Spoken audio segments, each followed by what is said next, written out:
का फैसला आ गया है, न्याय हो गया है और एसआई भर्ती रद्द हो गई है, तो ये बड़ा डिसीजन है। सरकार को जवाब देना चाहिए, क्योंकि लोग इस मामले को लेकर बहुत दिनों से, हमारे टाइम से ये मामला चल रहा था, तब हमने, आपको पता, आरपीएससी मेंबर को गिरफ्तार किया। इस परीक्षा में बहुत गिरफ्तारियां हुई, उसके बाद अभी तक गिरफ्तारियां चल रही है। अब हाईकोर्ट ने परीक्षा रद्द कर दी है, तो ये हाईकोर्ट का फैसला है और इसमें राजस्थान की लेकिन सरकार सोचिए कि अगर आपकी जब सरकार थी उस समय में भर्ती परीक्षा रद्द हो जाती तो शायद जो अभी ट्रेनिंग ले रहे हैं उन्हें इतना बड़ा दुख नहीं होता जितना आज होगा। 2021 से लेकर 2025 आ गया है, बहुत लंबा समय, बहुत लंबा संघर्ष यहाँ पर लोगों ने किया है। आप ये मानकर चलना कि ये जो परीक्षा थी, उस परीक्षा को लेकर रीट का एग्जाम हमने कैंसिल किया, आपको पता होगा सारा, और पहले ही सरकार भी ये बताया है कि अनुचित तरीके से यदि कैसे भी आप नियोजन में आते हैं सरकार में, तो उसके बाद एक न्यायपालिका बैठी है जो अपना है जो पालन करवाएगी और आपको ये बताएगी कि क्या गलत है क्या सही है। और बहुत ही बड़ी टिप्पणी की संस्थाओं के ऊपर, सुमोटो कॉग्निजेंस भी किया है।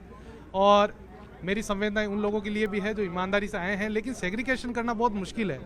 तो अब मेरा ऐसा मानना है कि ये जो निर्णय हुआ है ये अंतिम निर्णय तो नहीं है। अभी जो भी रेमेडीज होगी, जो रेस्पोंडेंट साइड है वो उसका इस्तेमाल करेंगे और अंतिम जो इसका निर्णय है वो सुप्रीम कोर्ट में जाके ही होगा।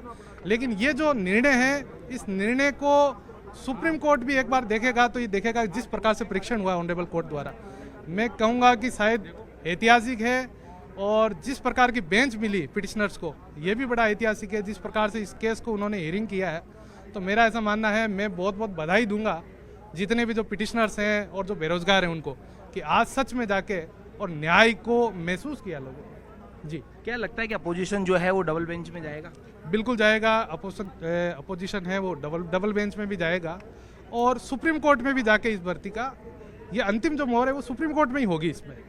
क्योंकि जो भी सक्सेसफुल कैंडिडेट है या जो अपने आप को, और जो आरोपी हैं वो अपने आप की बेगुनाही के लिए वहाँ पे जाएंगे ये लोग। वकील साहब, सीधे शब्दों में बताइए कि जो अभी कहा जा सकता है कि जो एसआई जो हैं जो प्रोविजन टाइम के अंदर है, उनकी क्या कुछ स्थिति रहेगी? सरकार अब इसमें नहीं, उसके लिए ऑनरेबल कोर्ट ने टिप्पणी की है कि उसके लिए सरकार एक ऑर्डर भी पास करेगी। ऑनरेबल कोर्ट ने आदेश भी किया है कि जो पहले से किसी अन्य सेवा में आए वो जा ही सकते हैं। और वैसे भी 2 साल का लियन होता है, तो उसमें तो सरकार की ओर से पहले ही झूठ बोला गया था कि साहब केवल एक सरकार की एक, आप कह सकते हैं कि इसको एक ऐसी सिंपैथी गेन करने के लिए झूठ बोला था सरकार ने। 2 साल का लियन होता है, यदि कोई अन्य सेवा से आया तो वो जा सकता है वापस उस सेवा में, और उसके लिए तो ऑनरेबल कोर्ट ने वैसे भी आदेश कर दी, तो अब तो कोई दिक्कत ही नहीं है।